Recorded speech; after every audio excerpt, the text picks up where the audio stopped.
Kenapa goyangnya? Sibuk masing-masing? Enggak sih, lebih ke Okin sih. Aduh.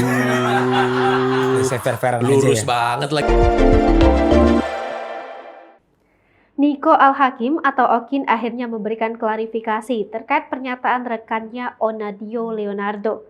Sebelumnya, pria yang akrab disapa Onat ini mengungkapkan kekesalannya pada mantan suami Rachel V-nya. Onat menyebut, setelah bercerai dari Rachel V-nya, Okin dinilai kerap menghilang.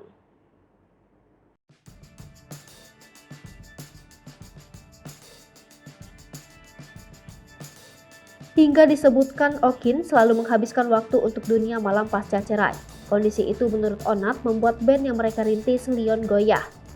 Secara terang-terangan, Onat menyebut Leon band vakum lantaran sikap Okin.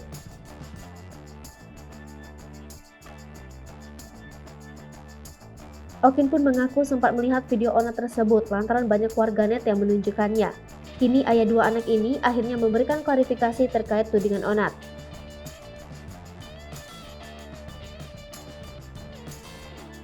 Dikutip Tribun News dari video YouTube Erika Carlina, Senin 23 Mei 2022, Okin secara tegas membantah tak pernah menghilang pasca cerai.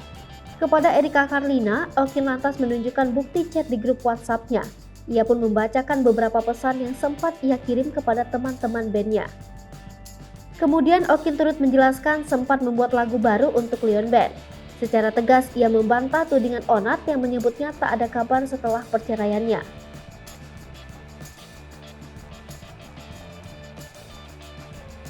Dalam kesempatan itu, Okin malah mengungkapkan fakta lain terkait mantan rekan satu bandnya itu.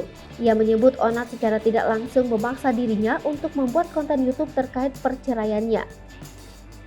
Sempat menolak, menurut Okin, Onat dan istrinya Baby Priscilia kembali memintanya untuk membuat konten.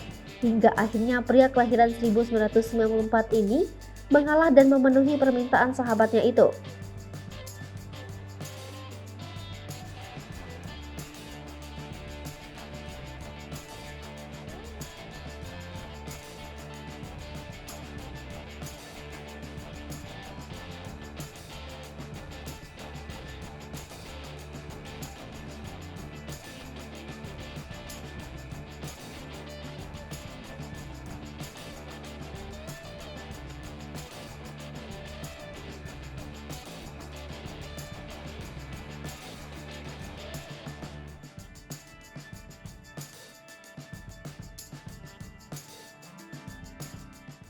Hai pemirsa Sri Popo TV, jangan lupa komen, like, dan subscribe, serta tonton terus berita-berita terupdate lainnya ya.